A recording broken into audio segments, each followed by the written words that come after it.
Swayam Prabha. Digital India. Educated India.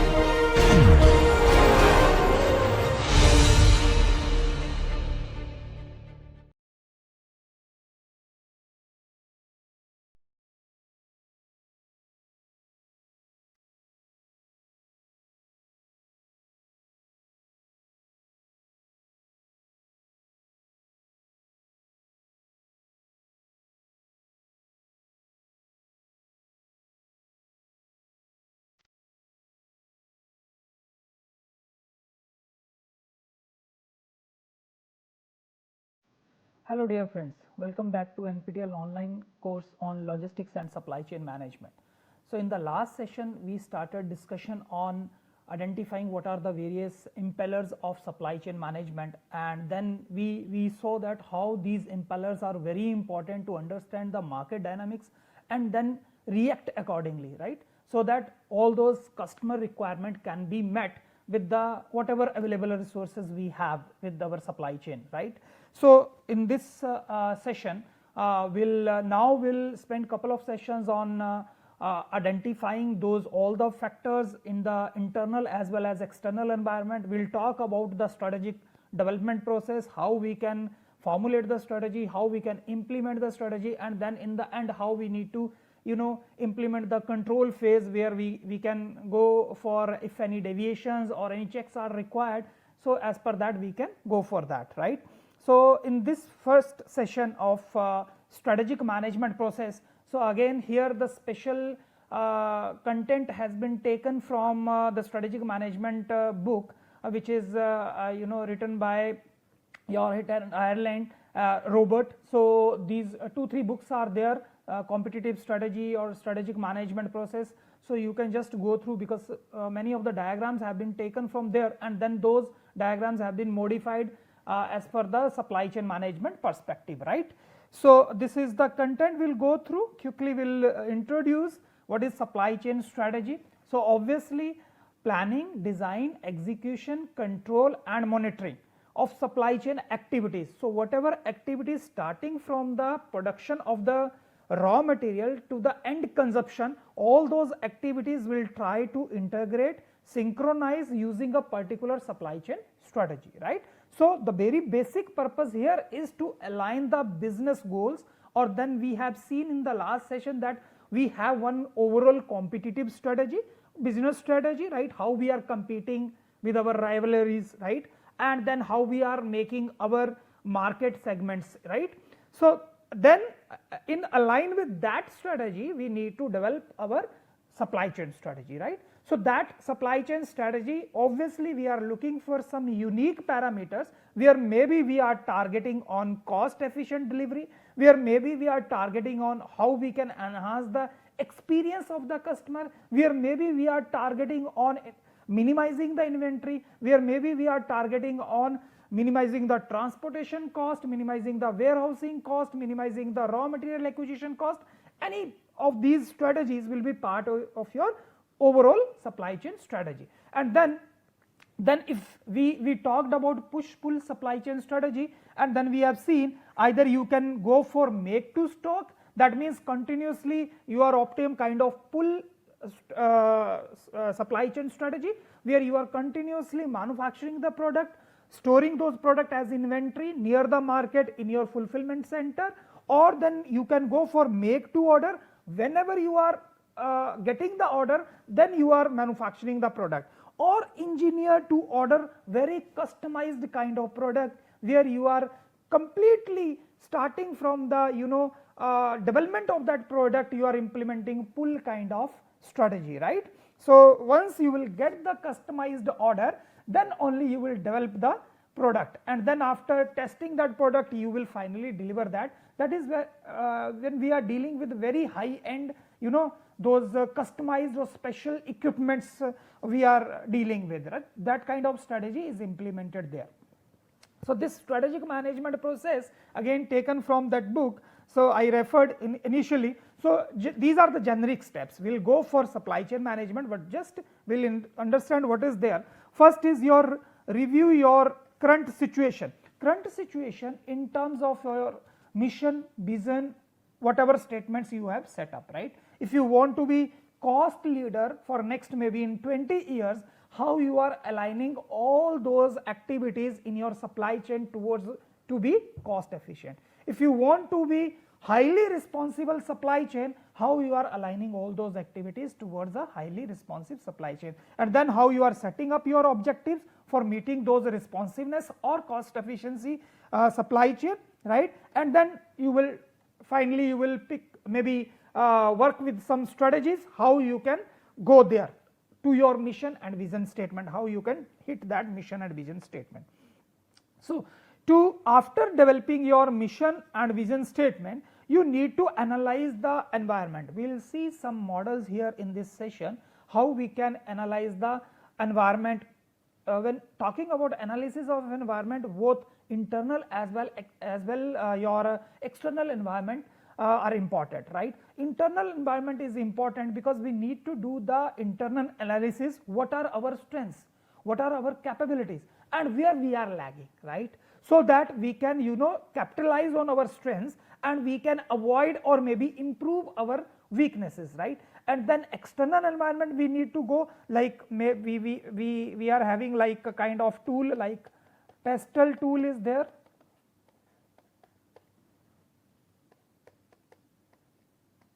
Pestle tool where we can go for analysis of the external environment like political environment, ethical environment, social, technical, environmental analysis, legal analysis, right? So how these factors are changing, right? We need to keep the track of all those environmental factors. So when we are talking about analyzing the external environment, the very basic point is to identify the opportunities, if any opportunities are coming on our way, or any threat. It is equally important to identify the threat also, so that we can change our supply chain strategy as per the threat coming. Like the threat was there during the pandemic, we may face some shortage of raw material because of the shutdown or interruption in your supply chain activities. So how we can build that inventory so that we can meet the demand during that shutdown time, or any other disaster if happens, how we can come up with the agile kind of supply chain strategy, right? Then develop new strategy. When we are talking about developing a strategy, we are having different units for developing strategy. First is your corporate level strategy. So corporate level strategy, you need to find out how you are targeting, whether you are thinking about growth strategy or you are thinking of stability strategy or retrenchment strategy. What type of strategy you are thinking of? Growth strategy, let's say we are looking market as one of maybe the coming opportunity, and maybe market is expanding 5% at 5% rate. How we can tap out of that 5%, 2% we can tap with our brand, right?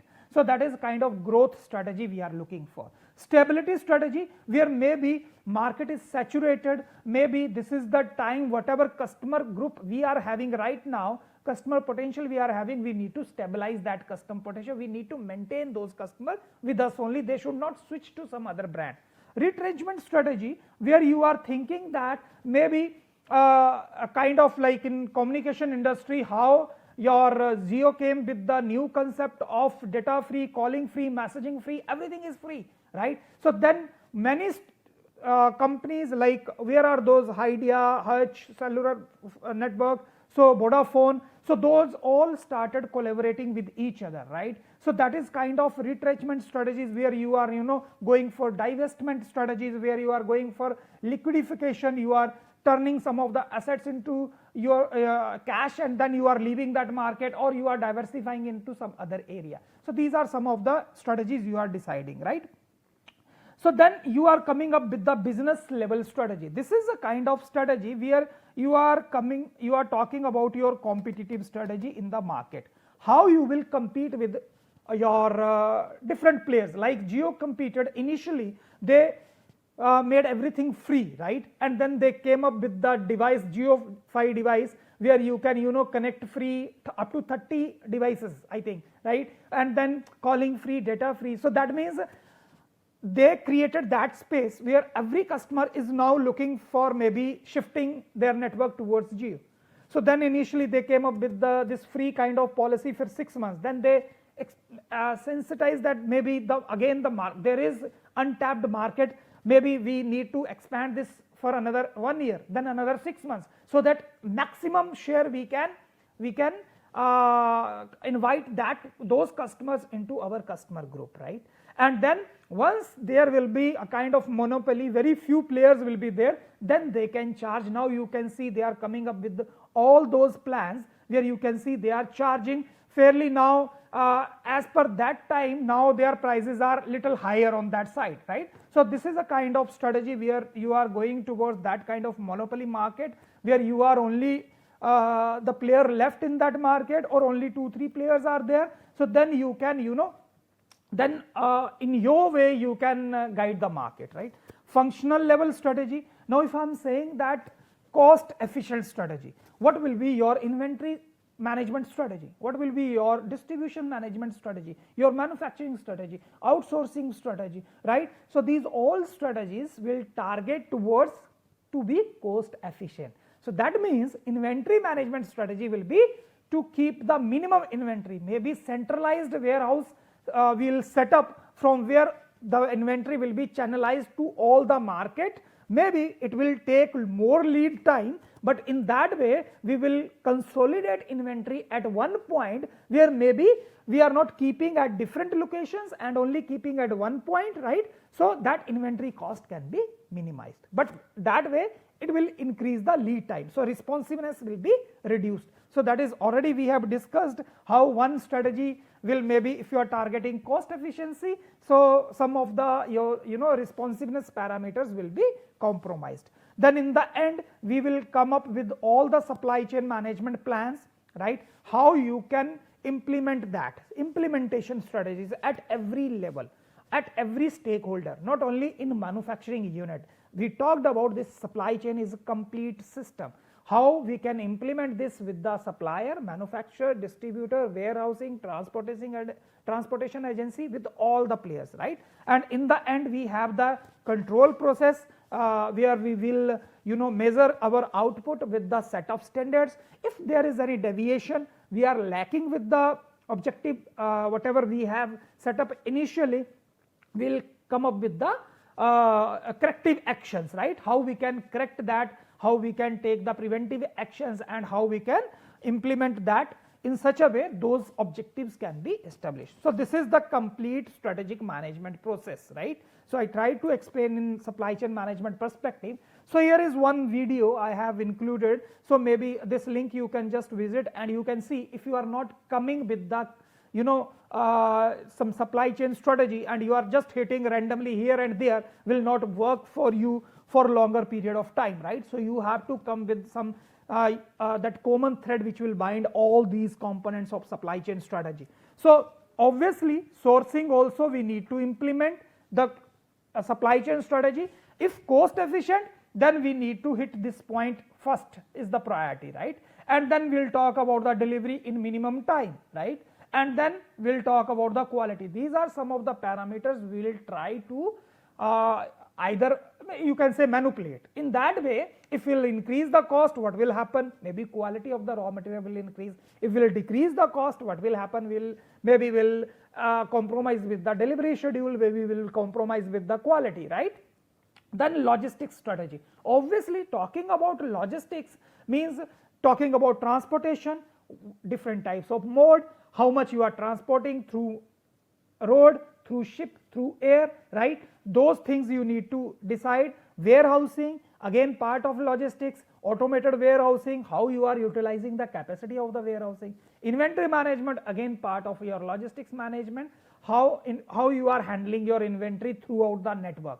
Either you are a kind of Walmart kind of player where you are not keeping any inventory in your distribution centers, and your distribution centers are kind of your cross docking centers where only vehicles are moving stopping for some time, and then they are just reshuffling the inventory coming from different locations and then consolidating those inventory as maybe area wise, pin code wise, or whatever, right? So as per that they are sending in another truck to the another distribution center, right? And then talking about production, production means how much we need to produce, where we need to produce, when we need to produce. So production facilities where you are going to locate, and then scheduling and sequencing, how much you need to produce, in what sequence you need to produce, how many units of A model, how many units of B model, C model, likewise you will take care of your production strategy, right? And then distribution strategy, here we will talk about whether you are outsourcing this distribution part to third party, where delivery is maybe a kind of courier partner for you and delivering your services. Swiggy, Zomato may be a courier partner for your restaurant, where they are taking care of your distribution network, right? And sometimes we have seen that these kind of third party logistic provider services are means a complete basket from development of product to the final your delivery of the product, and even they are taking care of the returns as well. We have talked about complete session on third party logistics, right? So customer services, what is the strategy, how you will handle the after sale services, how you will handle the returns, how you will credit the customers if they are processing the returns, how you will handle their maintenance requirements, right? How easily you will replace their spare parts, whatever requirements they are having. So this is another kind of very important element of strategy. We will see now in this era what are the existing competition level, and how we can get there to get that competitive advantage. Talking about 21st century, these are some of the forces which are guiding our market, right? Today market, global economy, like I talked about, it's not local market, complete economy. So we have seen that maybe positives are there, negatives are there. Global economy, you have access to global economy, and then if you are having access to global economy, right, then in that way you are also volatile to global economic disruptions. Like 2008 recession recently was the probably COVID-19 recession also was big in that way, but 2009-8 recession, which started with the Lehman Brothers bankruptcy, how it disturbed overall market, all the markets throughout the world. So this is the negative of your global economy. Globalization, again positive and negatives. We have access to global raw material, we have access to global raw material quality, technology, production technology, manpower, skills, distribution networks, global customers. And in other way, global customers are also having access to global market. They can buy product from anywhere, any part of the world. So that is globalization. Rapid technological change is another force.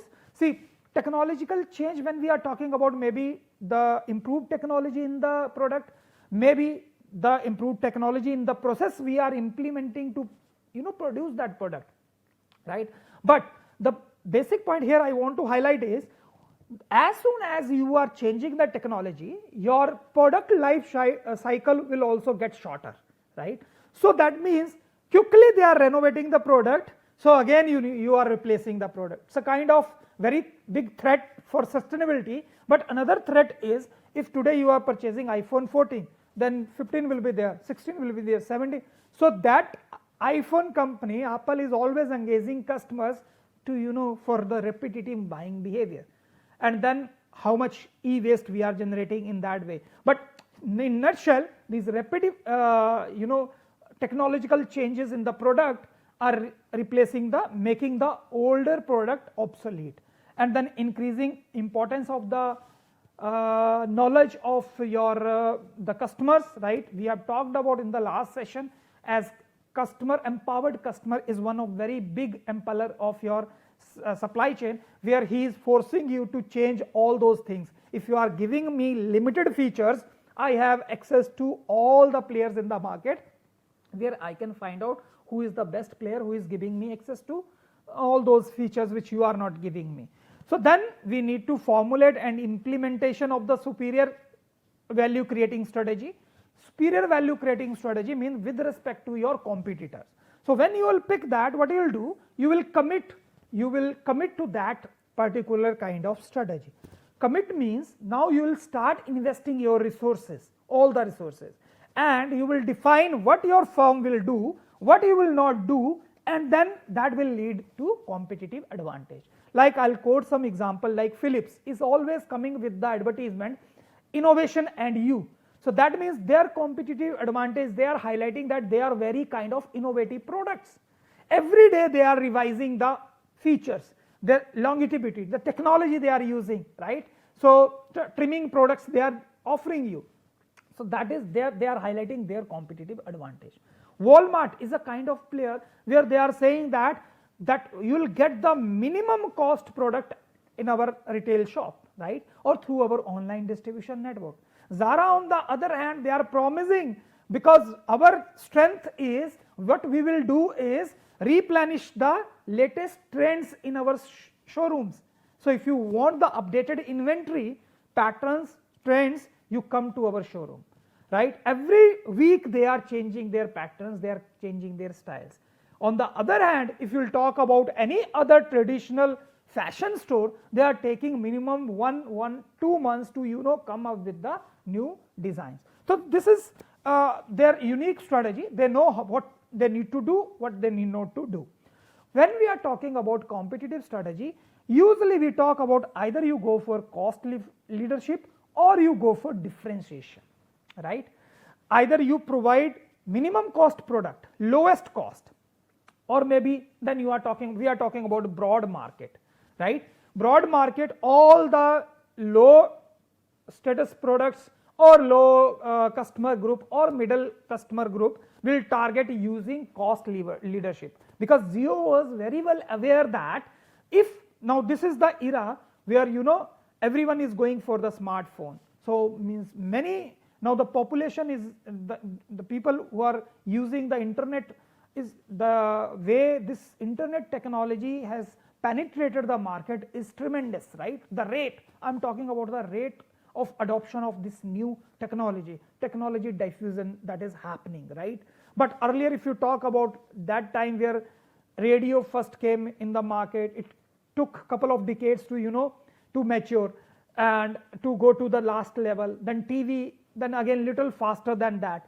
Smartphone more faster than that. Now internet, then you can see how fast this technology is penetrating the end market. So either you can go for cost leadership or you will go for differentiation. Rolex, BMW, Mercedes.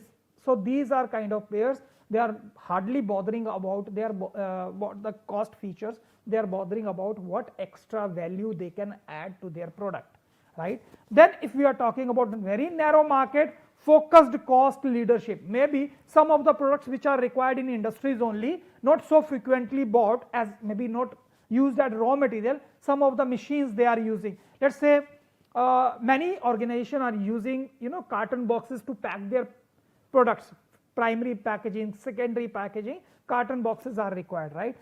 So many companies are checking the strength of that carton box, whether that can handle the wear and tear during the transportation, warehouse and handling. So only one machine is required, right? And very specific parameters must be there, they may be setting for those equipment, right? So these kind of focused equipments, and then required for industry. So maybe then if cost efficiency is there, obviously I will go for that. And then in case of this narrow market, again focused differentiation, those kind of high-end products, maybe we are very limited use but very high-end products, right? So those are there. So you can see based on these parameters, either you are cost efficient or you are providing unique value which others are not providing, then you can go for your business level strategy, how you can compete with your competitors. So you can see quickly here, determine and control what is driving your cost, right? So in that case, either you need to, maybe your production, you are taking, carrying more of the cost, you need to go for automation. Why don't you remove some of the manpower and go for automation where more productivity will be there, and then the defects will be minimized. New distribution channel which can ensure maybe minimum lead time and maximum coverage of the area with minimum cost. Advertising media, maybe what advertising media you are picking is not suitable for the targeted audience, and targeted audience is never visiting that maybe particular media. So how you can go for the best one? So let's say if you are promoting some sports related products, right? So then if you are maybe advertising those products during World Cup or IPL or any other sports event, so that it will get more visibility, because only those people who are interested in that will be watching those events, right? So that you need to find out. And then direct sale in place of maybe indirect sale is taking more cost. Sometimes you need to reconfigure your value chain as well. You need to talk about or think about the raw material. Is raw material carrying extra cost? How we can minimize that cost? Can we change the technology of producing that raw material? Can we change the grading of the raw material we are using? Can we go for forward integration? Let us remove all the distribution network and as a Dell directly communicate with the customer and supply whatever they want. Or we can go backward integration, where let us acquire all our supplies, we will start producing our supplies, and in that way your suppliers will be removed, right? And then maybe change location. If you are at very costly location, like we talked about how Jara is handling, they are managing cost efficiency with Asian locations, but where they want to be responsive, there they are setting up their manufacturing unit in Europe itself. Talking about some of the cost creating value activities, you can directly see, I will just pick all those activities which are related to supply chain, right? So you can see cost effective MIS, management information system, how you can integrate all the players and can minimize the cost. And then this obviously related to management parameters, we can have simplified structure of management, not so many layers, right? So that effectively we can control and implement whatever is the common our policy is to use manufacturing technology. Our technology is so complex, it's very difficult to train first people to standardize that technology, right? Then lot of investment is required to implement that. How we can find out the low cost raw material, right? Monitor suppliers performance as well, because if they are performing well, only then they can reduce the cost and will provide you more concessional rate on that way. And you need to link suppliers with the production process. Can you enjoy the economies of scale, feed large order, and you also yourself produce large orders? Maybe in that process you will produce high inventory, but then you can minimize the cost. So then you need to ensure how quickly you can utilize that inventory in the end market. Efficient scale facilities, effective delivery schedules, low cost transportation, maybe end mile delivery using electrical bikes or maybe cycles. In that way you will be sustainable as well as you will be cost efficient. The second point, how we can go to the differentiation strategy. We need to talk about some of the, maybe we can change some unique features we can add in the product, maybe some performance parameters, which like if you talk about the best performance in the maybe middle class family or lower class family or maybe a little upper class as well, if Sony is known for their sound systems, right? So Hitachi is known for, is kind of leader in the AC industry, right? And then so many other players where you want to get the Dell is another very good example, right? So Walmart is another very good example where Walmart is always targeting cost efficient, right? How you can add sustainability like Myntra did, they started adding the paper packaging, where we discussed about the complete case, right, in one of the session, how they are using the paper packaging which is 100% recyclable. So in that way your customer will feel unique in that way, and they will feel that okay, this is a good source to get our products, right? And these are some of the strategies you can implement to get differentiation, where you can either go for technological differentiation, or you can implement high quality raw material, or you can use some of maybe fast delivery methods. Now maybe the next best opportunity for e-commerce players to promote maybe or promise 90% of the delivery or maybe 90% of the products will be delivered within one day. So that is going to be the future. How you can implement that? If you are promising that, obviously you just imagine how much crowd will be shifting to your platform if you are promising delivery within one day. And then if that much crowd is coming, obviously economies of scale will be there, right? So you can consolidate those prime orders with the normal orders as well, and then in routine you are doing those activities. Maybe you will set up more fulfillment centers near to big markets, from there you can easily go for those. So this is kind of USP which you can where you can deliver your product. Maybe customer credit, for how longer period you are giving your customer this flexibility. Today you buy the product, tomorrow you can pay.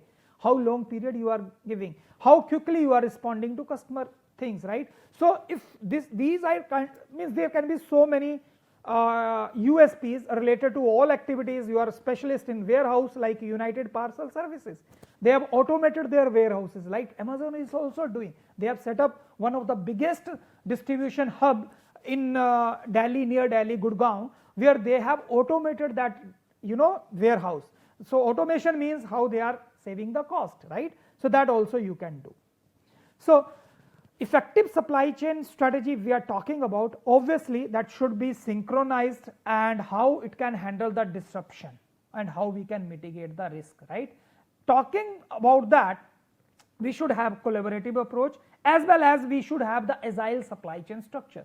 If the demand is coming for 5 products, we should be able to scale down and we should be deliver 5 products. Demand is coming for 500 products, we should scale up and we should deliver that, right? Resilient, how resilient our supply chain is. Anything is happening in the market, any disaster is happening, any shutdown is there, any strike is there, even then our supply chain is maintaining that minimum inventory safety stock that we can meet the demand. And then digital platform is another thing where you can connect all the players, stakeholders, quickly share the information, right? In that way you will be more productive. If today any spike in the demand, quickly you will share with the raw material suppliers, we need extra raw material, and then it will be shared immediately with the raw material suppliers, and as well as your production facility, as well as your distribution warehouse, distribution management system. So that this ERP kind of system, IoT, where AI and ML is taking all the decision making, no manpower is involved in taking the decision. As soon as AI is or ML is just detecting a spike in the demand, quickly responding to it and sharing the plans with all the stakeholders, right? And when talking about digital structure, you need to create those firewalls where any intruder cannot interrupt any time and can disturb your whole supply chain. So cyber security, you need to invest heavily into that, right? So optimizing your supply chain strategy, first is how you can optimize that. Sales and planning, operation planning, where sales department is directly linked with the production department. How much you need to produce, where you need to produce, what are the customer requirement, that sales and operational planning. Workforce management, maybe you need to train your workforce with better processes, technology. You need to equip with your workforce with the latest equipment, so that efficiency can be delivered. And then supply chain network, when we are designing, we need to take care of the minimum cost and minimum time we need to deliver. Demand planning, how with the help of AI, machine learning, we are predicting the demand accurately and then delivering the right product at the right place at the right time. And then optimizing inventory balance, you need to maintain between services, level of services. You cannot promise the highest level of services and keeping the high inventory all the time.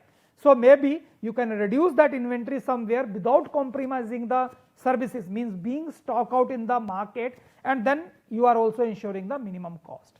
So if you talk about overall firm strategic choices, we are having these choices, right? You go for economies of scale, produce in bulk and reduce the cost. Barriers to market entry, if those barriers are there for the new players, how you can leverage on those barriers and can enjoy the market share, right? Diversification, if you want to create little higher barriers to the entry, you keep on diversifying into different product features with the latest technology, or maybe with the latest industry as well, you are coming with the products, right? Product differentiation, we talked about. Industry concentration is something, if it is very high, that means few players are capturing the most of the industry, like I talked about Jio, right? Where most of the share is with the only Jio, Airtel only, and BSNL, only 2-3 players now are left out in the market, right? So market frictions, this is related to your financial market transactions, how what is the direct indirect cost is involved when we are making these financial transactions. Let us talk about quickly strategy for all the value chain, different components we discussed in the last session. So quickly we will talk about what can be the strategy when we are talking about all the value adding activities. Product development strategy. So portfolio selection, how you will define the range of the products. Obviously based on the market analysis you will prepare your offerings, right, and then you will decide whether you are producing in-house or you are outsourcing. If we have the competencies to produce those products and services, obviously we should go for in-house. And when we are talking about maybe we are less competent, maybe there are players who are doing it better than us, they have the latest technology, the best skills required, so then we can think of outsourcing, because in that way we can cut down the production cost as well. Marketing and sales strategy, how you will segment the market based on the different features, demographic, geography, psychographic, behavior patterns of the customers, pricing, all those you can find out, right, different markets, segments, and then you will pick your segment and will try to position your product, right, as per the, maybe if you are picking pricing, so if low price market you are picking, so you will target with the low pricing strategies, right. Promotional activities, how you will go with the promotional activity, different medias are there, and then you can go for, this is related to marketing, but let's come to the supply chain strategy. Obviously procurement, how you will do the supplier selection, and then if outsourcing is done, how you will do the repetitive procurement, what quantity, right, so that if the quantity is big you can make up to that, so you can have the better negotiation power and contracting with that. Manufacturing services operations, where you will set up your location, what technology you are going to use, how you will convert your raw material into finished one, and then how you will plan your capacity. Distribution also important part of supply chain strategy, different modes of distribution, different way of how you can go for different distribution channels, where you are talking about either doorstep delivery or customer pickup locations or retail shops or maybe the organized stores, right, those kind of strategies you can go for. And then outsourcing decisions, what are the activities you are outsourcing in your supply chain strategy, either you are outsourcing your warehousing part, transportation part, or any other part. So broad supply chain structure, supplier strategy, operations strategy, logistics strategy. Supplier strategy means backward integration, how you will handle your suppliers, then your mainstream where you are converting raw material into finished one, and then your front integration, forward supply chain, where you are talking about your distribution network, fulfillment centers, final end mile delivery, right. So that is a kind of you can go for your managing all three streams. So design strategy, inventory management, what type of inventory levels you are maintaining, okay, this is again you need to make the trade-off between service level and cost of carrying that inventory. Transportation modes, routes, carriers, right, will define your whether you are sustainable if you are using ship, or minimum cost carrier if you are using ship maybe, or trains, and then road will increase the carbon footprint, and air will increase your cost, right. So all those parameters. Operating facilities, very important, where you are setting up your fulfillment centers, your inventory locations, your manufacturing hubs, right, how you are designing the capacity depending upon the market requirement. Information flow, how information will flow throughout your supply chain, so that if you are promising your digital platform, so then quickly information will be shared throughout the supply chain, right.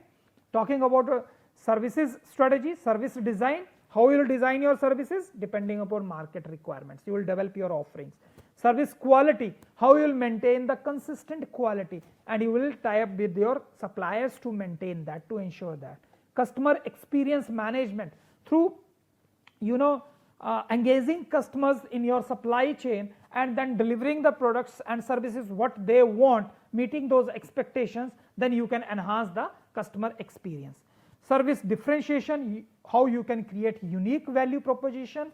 Service recovery, if something goes wrong with your product and services, how quickly you are bouncing back. Technology integration, how you can integrate the technology for delivering the products, right, and then employee training, how quickly you are equipping your employees with the latest skills required so that you can ensure the continuous improvement, right. So this is one case study of Unilever, which is based on your collaborative planning, forecasting and replenishment CPFR strategy. So you know that Unilever is dealing with the packed food items, drinks, personal care items and cleaning products, so FMCG products. So they developed a 5-year strategy. Under that they focused especially on restructuring their supply chain, where they talked about governance, global procurement, supply chain manager, the engagement of suppliers and technology. So under that they came up with the promise that now we'll streamline our supply chain, boosting its ability to meet whatever growth rates we are expecting. So in that process they merged their 30 warehouses into 5 big distribution hubs. So in that scenario you can see they reduce the inventory, and this was their one of the policy measure, that they want to go for zero inventory. Instead of maintaining inventory at 30 location, they reduced it to 5 only. So then they ensured cross docking, because they are not maintaining inventory, so they went for cross docking. And then you can see, because of orders are frequently now influenced by factors that are hard to predict, so it is very important to come up with your AI ML based forecasting procedures, right, measures, so that forecasting accuracy can be ensured, can be enhanced. And when they ensured this, you can see they witness stronger partnership with the suppliers, because now through AI ML and IoT network they are immediately sharing their production plans with the suppliers, right. So key takeaway from this CPFR strategy is they increased the accuracy by 10%, forecasting accuracy, resulted 10% reduction in the inventory. No need to keep that high inventory, because your forecasting is very, very accurate, right, and sales volume also boost by 5%. So a couple of more cases you can see, very small cases, just to highlight how they are implementing different supply chain strategy. Eaton, which is worldwide known US organization handling your power management, your electrical, hydraulic system, mechanical systems, right. So they developed resilient supply chain strategy during the pandemic to ensure that if even the material shortage is there or labor shortage is there, any disruption is there, they are ready for that, right. So how they are ready? By multi-sourcing, increasing supplier collaboration and connecting to its end-to-end supply chain. So this is the supply chain strategy which they implemented, right. Intel is another organization, right. So they developed this ethical sourcing of supply chain. They ensured that whatever raw material like tin, tungsten, gold or titanium, whatever they are procuring, those sources are conflict free, right. And because these are the sources where we are always talking about degrading the environment, so they ensured RFID tags on their packaging and bags, so that you can easily identify that what is the origin of those sources, those metals they are procuring, and you can in the end ensure the ethical sourcing. So these are a couple of the cases. You can just go through how they are implementing different supply chain strategies, right. So for these books I referred initially, you can go for Strategic Management by Robert and David, then Strategic Management another, Competitiveness and Globalization by Hit, Ireland and Robert, and then Competitive Strategy Analysis by Robert M. Grant, right. So these are some of the books and references you can go through. That's all from this session. Thank you very much.